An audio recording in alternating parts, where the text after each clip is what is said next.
ছবিতে যে খাবারটি দেখা যাচ্ছে তার নাম হচ্ছে টাইপো বা থাইপো।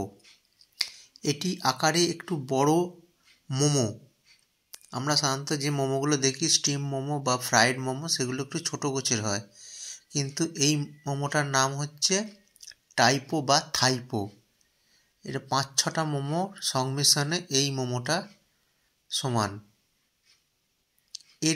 এটা মূলত ডিম, মাংস প্রভৃতি দ্বারা পরিপূর্ণ থাকে। এখন আমি এই মোমোটা খাচ্ছি, থাইপো বা টাইপো।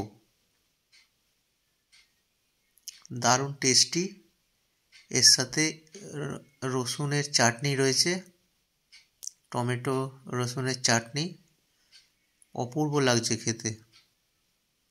একটু একটু করে ভাঙছি আর পেটের ভেতর থেকে বেরিয়ে আসছে মাংস, ডিম প্রভৃতি।